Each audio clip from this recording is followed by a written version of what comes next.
Yes, what's good, everybody? Welcome back to Veterans Minimum. I'm your host, Nick Dayes at The Lamb Show. Is where you can find me. At Veterans Minimum is where you can find the show. Poland Spring is not a sponsor, Alan, so we're going to go ahead and get rid of them right here until you pay. Savvy business moves. We ain't doing that free shit no more, you heard? Alan in the building, what up? Hey, we got quite the episode for you today. Yeah, listen, this is going to be a doozy. I just put out the video on Instagram. You'll see the pictures too. Nobody better to talk about the Falcons than you. No one that I know knows more about the Falcons than you. First of all, brought it out. First of all, the jersey. Number one, greatly offended. The fact that you're wearing this for the first time now and he's about to get traded is hysterical. I haven't worn it. I think I've worn this as many times as other people have worn this. Like, I've given the friends, like, from our Super Bowl, I let Joey wear it because Joey hosted the pregame party. I've let a couple of my boys wear it. Like, I host a fantasy football draft every year in my league, and whoever drafts Julio, I'll chuck him the jersey. I've never drafted Julio in the league. I just never ends up. I think Joey got the jersey because he had like a 4-year stretch where he always had Julio on his team. Oh, that too? Okay. Yeah, he hosted a great party too, Yeah, so salute to him. But yeah, I feel like as many people have worn this jersey, and I haven't worn it enough, and I just figured, man, this is it, I guess. This is Shannon Sharp, of all people, broke the news. Okay, so first of all, do you think that was planned? No. You think that was a spontaneous phone call? He just calls, which is pretty Julio, and Julio Jones is the least controversial player receiver I know. Like, I've interviewed Julio a couple of times over the past, mostly in 2017, but a little bit in 2018, and he doesn't look for attention. He'll just give you answers straight to the point. He's not someone that seeks things out. I think the most controversial thing Julio's ever been a part of was when Migos and Joe Budden had that huge altercation, and Julio was in the corner and just gave a very confused look. Oh my God, that's where that meme is from, right? It was when the Migos was ready to hit Joe Budden because, I don't know, Joe Budden like bailed on an interview, pulling Joe Budden shenanigans. And Julio was just in the background like looking like, what's going on? Besides that, like, he's not someone that looks for interviews. He's not someone that seeks out attention. Like, if you look on his social media page, he'll post a picture of him going fishing, or maybe he's hanging out with Gucci Mane courtside, whatever. But he's not someone that looks to make headlines. So that's why how this all came about was really shocking. So I don't think he knew he was on air, and I don't think he was looking to create a scene. And just based on some of the reports, like Albert Beer Monday said, like, it's been the best kept secret that Julio's wanted out since March, which I just find bizarre considering, like, you look at when a player wants out, it usually comes out. And this has been kept for, almost 3 months now that he's wanted out. And I'm just surprised no one's really reported on this because it was well known, like, the organization was fielding offers. But for him to just openly say, I want out, I don't think anyone really saw coming. Even though it is completely understandable from his point of view.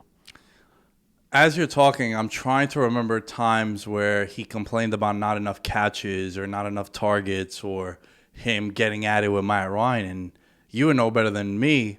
I don't think that's the case. Only time Julio ever seen get annoyed is with reporters that either bring up the Super Bowl or if they bring up touchdowns or, will his team get over the Super Bowl curse? Like the times I've seen Julio get annoyed is just when reporters ask the most generic questions where it's like they didn't put much thought into it. It's just something that they felt they want to say. But besides that, like, even when Julio takes tough questions, he's just like, we're focusing on one game at a time, he'll always say.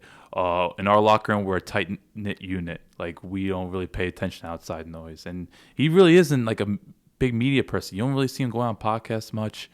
Like, he's just someone, he's to himself. And he, like I said, doesn't really seek out attention. So I think for this to come about, I don't think it was planned. I think it came about. And I don't know what the repercussions are. I don't know if Julio even cares, but and we only know. That's why I'm not going to totally go at Shannon Sharp here. I love Shannon Sharp, but I don't think it came about the right way. I think the only thing good out of it, like, the Cowboys somehow got slandered in this. Like, it just talking about, do you want to go Dallas? And he's like, nah, I want to go somewhere to win. like somehow Dallas got slandered, even though he was. The photo showed him wearing a Cowboy sweater like a few days beforehand. But you gotta understand, players wear different teams. Like, Revis wore a Falcons hat, and then he got traded to the Bucks 2 weeks later. Like, players wear different teams. Like, although someone, Arthur Smith, the Falcons head coach, did a press conference today, and someone asked, what would be your reaction if Matt Ryan was wearing a Saints jersey out in public? He's like, that might be another conversation. But like, look, Julio's his own man. Like, who's gonna tell him what to do? The guy, he's done so much for the franchise, and I think now he sees himself in a position where it's like, I got to capitalize on things. I got to make some moves because this team clearly, he's wasted some of the prime years, and they've not delivered since 2016, 2017. Do you think it has anything to do with contract and money for Julio? So The Athletic came out today. Athletic's probably the best place to get like inside information. Like ESPN, of course, will always give reports. But Athletic has like team-centered people, right? Exactly. So shout out to Daniel Shirley. He posted today. There are some lingering frustration from how things happened in 2019. Remember, Julio was, I wouldn't say holding out because he was in training camp, but he didn't get his new deal until the day before they played Minnesota. Remember, there was reports that week 1 game against the Vikings where we weren't sure if he was going to play. It all stemmed from contract. And eventually that Saturday, when all the Antonio Brown madness was going on with the Raiders, Julio, 3 years, $66 million contract, like day before the Vikings game. And I was like, all right, well, they got it done. It turns out that process was very difficult, and I think Julio wanted it in 2018, but they couldn't come to terms, and they still had to work out Matt Ryan's deal. So I think those negotiations didn't go well, and I think it's kind of left a little bit of a sour taste. That's just from what I've read, but besides that, nothing else has really came out. I know like Matt Ryan has the same, Julio Jones, he's read by CAA, which is a very well-known agency. Grady Jarrett's under it, Vic Beasley. Big reason why people think Vic Beasley got that crazy contract was because he was under the same thing as Julio. It's crazy how this works, and they kind of work the system, and Falcons obviously got the raw end of that deal. But I do think some of the contract stuff happened. But you look at the momentum they had, like 2016 Super Bowl, 2017 should have beaten the Eagles when they had Nick Foles. Like, for that to happen, and then the past 3 seasons they've been out of the wild card race by November. Like, come December, the team's just completely out of it. And you're looking at a team, like, what teams have you seen over the past decade where you have an established star quarterback, superstar wide receiver, real stability at these positions, and they're not even in a discussion of the playoffs? It's got to affect you. And we're talking about Julio, age 28 to 31 now. And this guy that came to league, he was competing. Remember those Falcons teams in 2011, 2012? They made that trade go over the hump, and he found success early. And they did, right? Rookie year, they lose to the Giants in the wild card. Yeah, but then the year after is the NFC title game, that controversial no call on Roddy White in the end zone. Bauman. And they dipped a few years, but then they were right back at it. Yeah, but the Falcons were always a team that, like, there was that one year where you guys lost, like, recently. You lost, like, 7 starters on defense by week 2018, 2. Yeah. But besides that, you're, even under Mike Smith, the team, yeah. Listen, I'm a you and we guy, right? Okay. Yeah. When I'm not wearing the right, I'm not, but we'll roll with it. Fuck that. Yeah. Yes, my emotional state has everything to do with the Giants winning. So Okay. yeah, I say we Okay. and I. But with the Falcons, they've always been a team that is competitive, Yes. and because you have the quarterback and that wide receiver, you're always going to take them seriously, especially offensively. Mm-hmm. Like, I wouldn't say that the offense has been an issue for them. I think from a coaching standpoint, it has, like, it just, when you expect them to be top 5 and they don't hit those heights, and the fact that Matt Ryan's been sacked over 120 times these past 3 years, like, it's been problematic. And then the running game's not there; they're trailing a lot in games. So there's instances where the offense doesn't deliver enough. So as fun as that team is with the playmakers they have, it hasn't quite hit the ceiling that you expect a team of that caliber to do. And a lot of that comes down from coaching, and some of it, Matt Ryan, I do think's on a decline. But I think just a lot of people thought Julio was going to be a lifer. Like, you just had that feeling. A lot like Roddy White, who brought up Julio Jones. Like, people just had that impression, oh, this guy's just, he really loves the city. Like, you hear him in interviews. Like, I'll never forget, he did a thing with BET. I forgot what the anniversary was. I don't know, something in 2018, and he did a 22-minute sit-down with Ludacris and 21 Savage. Really cool. Like, I have all the characters, like Ludacris, and they're just talking, and like Julio's talking so passionately about Atlanta. even though coming from Alabama, like just how much he loves the city and how much he wants to be a part. And this was the year Atlanta was hosting the Super Bowl and how much he wanted the team play in the Super Bowl. And like you just tell he was so passionate about just being in Atlanta. So I think now he just looks at the team and it's just like he sacrificed a lot of years. I think he knows his body. It's a lot of wear and tear. I'm not going to say he's injury prone. I find that ridiculous, but look, there are a lot of Son Allen was going at it on Twitter. You got me hyped. Yeah. You're just sunning people left and right. I don't mean to do it, but I just don't understand like a guy at this fat. Like you look at his yards per game, he's at 95, and the next closest receiver, I forget who it was like 85. Like from a week-to-week basis, he produces. Like you look at statistically, year in and year out, okay, there's times he has to lead the field. He might miss a game or two. But like you look at it, it's 1,400 yards pretty much year in and year out. Yeah. Like you take that production. This guy is a machine. 3rd and 8, he will make a play. And also, everyone likes Calvin Ridley. Yeah. A lot of that got to do that because Julio is demanding some attention. And I know there's some splits where, like, when Julio sits, Calvin Ridley, like, there's a big thing in fantasy football that Calvin Ridley, A.J. Brown, Keenan Allen, there was another receiver, too, who's kind of, like, under the Cortland Sutton. When they get, like, X amount of targets, They produce. they always have, like, 10 for 115, Right. 8 for 75, and 2 touchdowns. Calvin Ridley is always one of those guys that when he gets the extra targets, he produces at a high level, and he has been productive without Julio on the field, but his splits with Julio, it's completely different too. Yeah. And you mentioned, we talked a little bit about statistics. Now let's go from like a coaching or a league overview, like their people's opinions of him. You never heard one corner try to talk about Julio. You never try to hear of disparage him. Matt Ryan just did a great interview with Robert Mays over at The Athletic. They were talking about just some things that stand about Julio. And you watch the film, corners are backing up in fear. Like the amount of fear he puts in cornerbacks' eyes, it's just baffling. They're backing up 10, 15 yards. They're like, you will not be as deep. Even though gets banged up, Julio still has those deep strides where he could just take a top off and you're getting embarrassed. He's still this huge freak where he could win at the catch point. Like he could basically do it all. And even these corners that are running a 4-3, they're still in fear that they could get beat deep just knowing how scary he is. So that's another thing you have to look at. Like defensive coordinators, corners, just trying to prepare for him and how much attention he attracts. That's why the whole red zone thing, the touchdown that always frustrates me is because, okay, he only has 4 touchdowns 1 year or 6 touchdowns. Like you understand how much attention he commands in the red zone.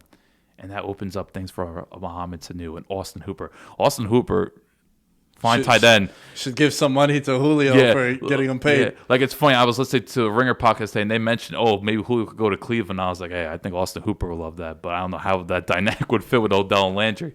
But he just does so many different things that don't show up on the stat sheet. He's also a very willing blocker, which you don't see from a lot of star receivers. Like, and how many highlights does he have of him chasing down corners on interceptions? Yeah, there was a Quan Alexander is the one that comes to mind. Yeah, where he just tackles people too. Yeah. The thing that sucks that happens often is what I think happened with Atlanta when they paid Julio and they gave him the money and he's the number 1 wide receiver on the salary scale. Then the next year, the next guy is due up, and it might be a guy like it was Michael Thomas. Right. It might be a Michael Thomas, who's a very controversial figure in NFL Twitter and especially on this show. Yeah. He ends up getting paid and becomes the highest paid wide receiver. And then you'll have a guy like, like Amari Cooper then comes on board. And then Julio, Devontae Adams are looking at that and they're like, yo, bro, these guys are nowhere. These guys are elite wide receivers, but there's level of elite, right? There's levels of Brazilian Jiu-Jitsu black belts. Yeah. And it's like, oh, yeah, like, you're a black belt, but you ain't a black belt. Right. You're a number 1 wide receiver, but you ain't a number 1 overall wide receiver in the league. And then guys like Devontae Adams, Julio Jones, even DeAndre Hopkins are like, damn, son, how is this dude getting money over me? Like, I'm way better than him. That's where the frustration starts. Yeah, and you see it happen with quarterbacks, too. Yeah. I think a lot of the issues happening in Green Bay with Rodgers is, I know the draft stuff and they haven't surrounded him with weapons. I get it. Also, let's not pretend that they don't have like an all-pro caliber running back on their team now, and they got. I think I've been saying this for 2 years now. The number one wide receiver in football. So it's and not a like phenomenal left tackle. Let's keep right. And the Bakhtiari offensive line that legit, is a top 10 offensive line. It's not like he's playing with jobbers. Like it's gonna be hard for you to go elsewhere and get that kind of production and stability there. That's why I think it's a personal issue, if anything else. And also, he has no guaranteed money on his contract heading into this season too. So it's like, I think if they were to come on and be like, "Yo, here's a new 3-year deal, $150 million, 95 guaranteed," I think it's a little easier for Rodgers to come back. Right. And back-to-back years they've been in the NFC title game. I get it. We talk about this, yeah. Yeah, we talk about this all the time. Back to Julio. I want to end with this. Number one, do you think that he is gone? Yes. I think they've been just wanting to see what the offers are like. It's been known since March. Did you hear a report about a third-round pick for Julio? They probably left right away. Bro, if it's a third-round pick, like 25 of the 32 teams should be calling. I don't think it's going to be third-round pick. I think they're looking for multiple picks, multiple potentially even players, just to get some sort of coup back. Because Schefter and Robert were reporting this on March. It's like, okay, they're feeling offers. And then Terry Fontenot, the general manager, they ask him openly. And it's like, yeah, we're taking calls. We're seeing what's up. But the way they phrase like the new regime in Atlanta, they're very cookie cutter. They're not letting teams really know much. It's like they're pretty much straight to the point. Like they're not like they haven't really said anything that's controversial. Like they asked Arthur Smith today, he said we're keeping this private. So like the new regime is pretty tight-lipped compared to the previous one, where Dimitrov, you got him on microphone, he's gonna reveal some information. Dan Quinn gets a little too emotional. He might reveal some information. Oh, last year when you guys drafted the corner, like everyone knew you guys were taking the corner. Yeah, like and that corner in particular too. Yeah, like that team, like the previous regime, they at first they were pretty tight-lipped, and then eventually things started coming out. Don't worry, Gettleman makes it very clear who's going to be drafting. That's why Philly fucking trades up, Dallas trades back. Yeah. So I think another thing I want to quickly touch on about this is just, and what I still find very confusing is the fact that so they knew Julio was out in March, yet they still drafted Kyle Pitts, which goes to show you either they just didn't care for Justin Fields, or I'm questioning what their thought process of Matt Ryan, because to me, I think if Julio's gone, this team, there is no way they could really compete. They just don't have the firepower. We already know the defense is super suspect. So to draft Kyle Pitts and then put Matt Ryan in this kind of position, I got a lot of questions. Do you think maybe they took Kyle Pitts thinking and believing that, hey, you know what, we'll make it work with Julio? It's hard to answer that. Like, I don't have any inside information. But the fact that Julio put that request in March, and from articles I read, information's out there, they said they're going to respect it. So to me, it's like, okay, either they just didn't, we're not feeling Fields, and they're like, all right, we'll stick with Pitts. If that's their thinking, fine. But come 2023, 2024, they don't have a legitimate quarterback solution, and Justin Fields is looking like a stud, that this regime is going to face the consequences. I got a quarterback solution. Speaking of Green Bay, Jordan Love for Julio Jones. Well, there's going to have to be some draft picks involved with that. Why? I don't think they're going to do that straight up. Who doesn't do that straight up? Atlanta. I can't see that. I don't know how much they rate Jordan Love, and it's like, I feel like they're going to get at least multiple picks out of it. I think they're kind of looking at what Dimitrov did in 2011 with Cleveland. You know, we're talking about like 4 picks. They want to get premium, and understandably so. Like, I don't know what to make of Jordan Love. So, but if they just did that straight up, that's pretty insulting. Like, I saw someone mention Julio for Brandon Ayuk. I'm like, that's kind of interesting, but still, it's like, I think you'd want more. Yeah, because I know now a conversation we're wondering what the best fit is. Like, personally, I want him to either go to Green Bay or Tennessee, because I think those are really good spots for him. You saw the voice note that A.J. Brown left them? I love it. Look, I know people are going to say, oh, Tannehill, really? But look, you give me an offense, A.J. Brown, Derrick Henry, Julio Jones, look, things are going to happen. And I trust Mike Vrabel enough, they're going to have a better defense. So Alabama's finest, Derrick Henry and Julio. To me, Tennessee is very attractive. I'd rather Tennessee. I find New England to be, like, I know he's cool with Cam, and okay, that might I don't get it. To me, New England's not in any position to compete. I don't even want to say ties to Alabama because Mac Jones, it's been so long since Julio was there. But No, him and Cam are really tight. That's why I know. But it's still, and I think, look, I love Cam to death, but he looks very diminished. Now, Yeah. so I just don't see that. People are mentioning the Raiders. I feel like the Raiders are always connected. With every big star, the Raiders are always somehow connected. and That'd be a always like years late too. Like this would have been. That would just, I don't know, that would be a waste. Anytime there's a wide receiver in this situation, I always think of teams with a quarterback that they haven't paid yet. Buffalo, they won't go get him. They don't need him. Well, there's one obvious one. I think you would know, right? Chargers. Okay, well, I was thinking Baltimore. Baltimore does not make moves, though. Well, yeah, Baltimore doesn't make moves like that. They just spent a first-round pick on a wide receiver as well. Chargers fascinating. That would be one. Chargers would be so fascinating because you can restructure Julio, and then you really have this year, next year, and the year after before you even need to entertain Justin Herbert. Right. So you still have Justin Herbert for that's a huge window. Wide receiver 3 money, right? $7-8 million a year. It can't be more than that. And the Falcons did mention they want to try to work with the AFC team, understandably so. I don't know how you don't like. Yeah. And the Chargers have done a really good job over the last couple of years. Just a heads up, guys. A lot of Chargers love coming this summer and this season. Dude, it's a yearly tradition, though. Like, come on, who does it? Like, get excited about the Chargers. But they always draft well. They find gems. The injuries is what kills the Chargers. But the second year quarterback, third year quarterback, fourth year quarterback, that contract, man. The biggest luxury you have in all of professional sports is no longer having a quarterback. It's having the right quarterback on a cheap deal. Nothing will top that. You saw what the Chiefs were able to do. You saw what Seattle was able to do years ago. The Eagles, Rams. even the Rams, all those teams, it all fits the same mold, same ideology. I find a quarterback. He's dope. I can win with him, and I'm not paying him dick. So you want Chargers? I'm down with Baltimore, Chargers. I'm going Green Bay. Tennessee is second one.